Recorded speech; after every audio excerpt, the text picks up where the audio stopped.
தமிழ்நாடு தொழில்நுட்ப களப்பணியாளர்கள் சங்கம் காத்திருப்பு போராட்டம். சென்னை எழிலகத்தில் உள்ள பொதுப்பணித்துறை அலுவலகம் அருகில் தமிழ்நாடு தொழில்நுட்ப களப்பணியாளர்கள் சங்கம் சார்பில் மாநில தலைவர் சி ராமகிருஷ்ணன் அவர்கள் தலைமையில் காத்திருப்பு போராட்டம் நடைபெற்றது. இந்த மாபெரும் காத்திருப்பு போராட்டத்திற்கு மாநில பொதுச் செயலாளர் என் கிருஷ்ணமூர்த்தி, மத்திய சென்னை மண்டல தலைவர் ஆர் கார்த்திகேயன் ஆகியோர் முன்னிலை வகித்தார்.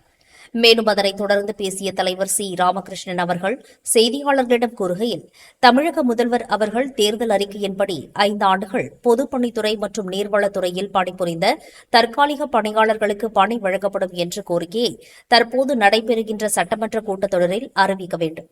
10 ஆண்டுகளுக்கு மேல் பணியாற்றிய பணியாளர்களுக்கு பணிப்பயன் மற்றும் பணப்பலன் கூடிய பணி வழங்கிட வேண்டும். பணி ஓய்வு மற்றும் பணியில் இருக்கும் பொழுது இறந்து பணியாளர்களுக்கு பணப்பலன் கூடிய ஓய்வூதியத்தை நடைமுறைப்படுத்த வேண்டும். தற்போது பணியாற்றி வரும் பணியாளர்கள் மற்றும் இனி பணியமர்த்தப்படும் பணியாளர்களுக்கு காலமுறை ஊதியத்தில் சம்பளம் வழங்கும் முறையை இந்த அரசு நடைமுறைப்படுத்த வேண்டும். அதேபோல் நெடுஞ்சாலைத்துறை, திருவள்ளூர் கோட்டம் நெடுஞ்சாலைத்துறையில் பணிபுரிந்த என்எம்ஆர் பணியாளர்களுக்கு சென்னை உயர்நீதிமன்ற வழக்கில் உள்ள பணியாளர்களின் பெயர் பட்டியல் அரசுக்கு அனுப்பப்பட்டவர்களுக்கு மீண்டும் பணி வழங்க வேண்டும் என உள்ளிட்ட கோரிக்கைகளை முன்வைத்து இந்த காத்திருப்பு போராட்டம் நடைபெற்றது என தெரிவித்தார். ராமகிருஷ்ணன், தமிழ்நாடு தொழில்நுட்ப களப்பணியாளர் சங்கத்தினுடைய மாநில தலைவர். எங்களுடைய சங்கத்தின் சார்பாக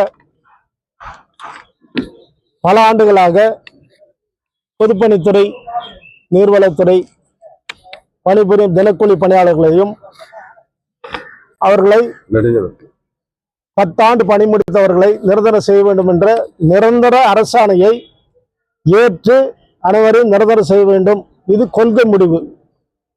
இந்த கொள்கை முடிவை கடந்த 2 ஆட்சிகளுமே அமுல்படுத்தாமல் காலதாமதம் செய்து வந்தது. இதை கண்டித்து இதை அமுல்படுத்த வேண்டி கடுமையான போராட்டங்களை நடத்தியது இந்த தமிழ்நாடு தொழில்நுட்ப களப்பணியாளர் சங்கம்.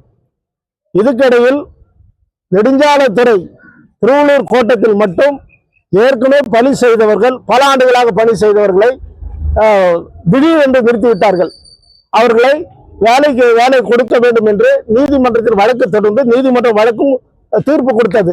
அவர்கள் அனைவருக்கும் பரிசீலனை செய்து வேலை கொடுக்க வேண்டும் என்று தீர்ப்பு கொடுத்தது. அதற்கு ஒரு தலைமை பொறியாளர் அவர்கள், நெடுஞ்சாலைத்துறை அவர்கள் ஒரு கமிட்டி போட்டு விசாரணை செய்தார். விசாரணையில் அதாவது துறையில் வேலை செய்யும் போது சம்பளம் வாங்கிய ஒரிஜினல் ரசீதுகள் கொடுக்கப்படவில்லை அப்படின்ற சொல்லி ஒரே ஒரு காரணத்தை காட்டி அவர்களை மீண்டும் பணியில் எடுக்காமல் விட்டுவிட்டார். அதை நாங்கள் மீண்டும் அப்பீல் போயிருக்கிறோம். சென்னை உயர்நீதிமன்றத்தில் வழக்கு நடந்து கொண்டிருக்கிறது. அங்கே யாருமே இப்ப ஆளுங்களே இல்லை. நெடுஞ்சாலைத்துறையில திருவள்ளூர் கோட்டத்தில் ஆளுங்களே இல்லை. எல்லாம் கான்ட்ராக்ட்ல விட்டு வேலை செய்யறாங்க. இந்த புதிய ஆட்சி வந்த பிறகு எல்லா துறையிலும் கான்ட்ராக்ட் முறைகளை ரத்து செய்வதாக கூறியிருக்கிறார்கள். அதை பற்றி நம்ம சொல்லுவோம். இந்த ஆட்சி புதிதாக ஆட்சி வந்திருக்கிறது.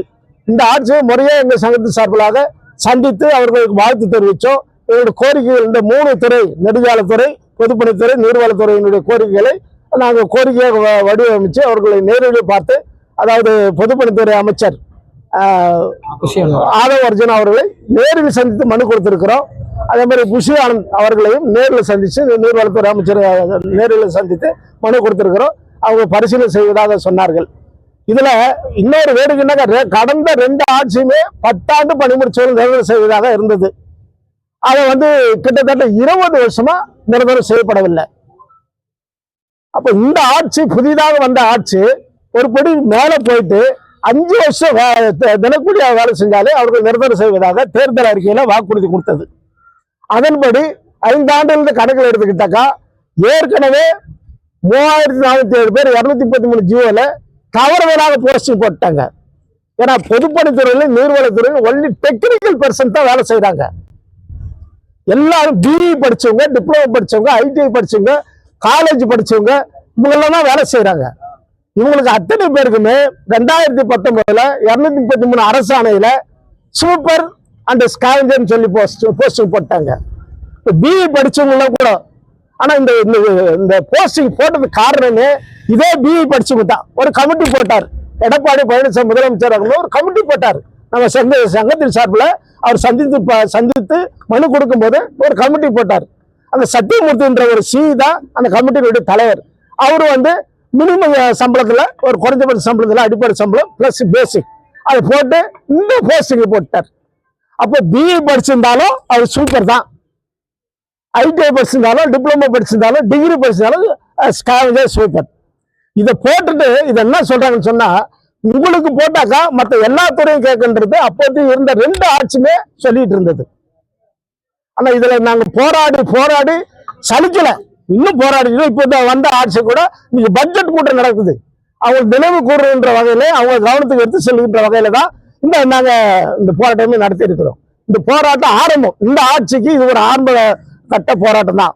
இன்னும் தொடர்ந்து பல கட்ட போராட்டங்கள் நடத்துவோம். எங்க பிரச்சனை தீர்வுன்னு சொன்னா பட்ஜெட் கூட்டத்துல கண்டிப்பா 5 ஆண்டு பணி முடிச்சாலே அவங்க அத்தனை பேர் நிரந்தரம் செய்வாங்க, அரசாணை வழங்குவாருங்க தமிழக முதலமைச்சர் நம்பிக்கை இந்த போராட்டத்தை ஆரம்பிச்சிருக்கிறோம். எவ்வளவு பேர் இருக்கீங்க சார்? இவங்க குறிப்பிட்ட இது வேலை செஞ்சு எல்லாம் தினக்கூலி பணியாளர் வேலை செஞ்சுட்டு இருக்காங்க.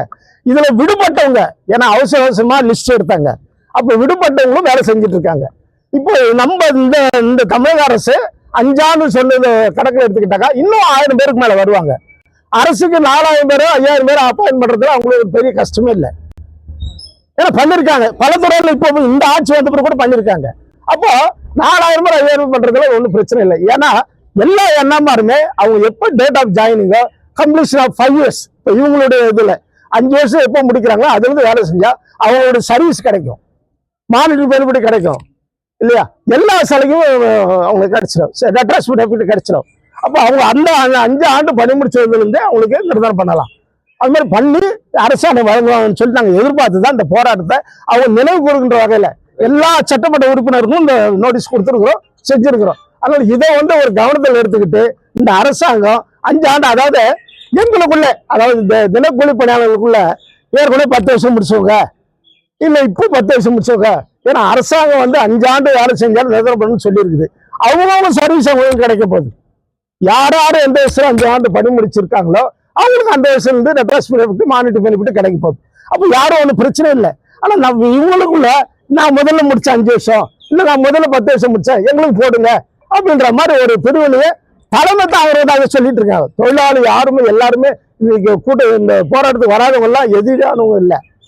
பல இடத்துல மழை பெஞ்சிட்டு இருக்குது. இப்போ எங்க தோழர்களே 10 பேர் ஒரு செக்ஷன்ல 5 பேர் வந்திருக்காங்க, 5 பேர் அங்க எல்லாம் பராமரிப்பு பணியில இருக்காங்க. அப்ப எங்களுக்கு பொறுப்பு வேற எந்த இன்ஜினியர்ஸும் கிடையாது, ஆட்சியாளர் கூட இல்லைன்னு கூட நான் சொல்ல முடியும். அது மாதிரி செஞ்சுட்டு இருக்காங்க. அதனால தோழர்களே இதெல்லாம் கணக்கில் எடுத்து நாங்க ஏற்கனவே எல்லாருமே மனு எல்லாம் கொடுத்துருக்குறோம். தொடர்ச்சியா ஒரு 10 வருஷமா போராட்டம் நடத்திட்டு தான் வரும். அதனால இந்த போராட்டத்தெல்லாம் கணக்கில் எடுத்துக்கிட்டு புதிய ஆட்சி இந்த மாதிரி செய்வாங்கன்ற நம்பிக்கையோட இந்த போராட்டத்தை நாங்க ஆரம்பிச்சிருக்கோம். இது தொடக்கம்.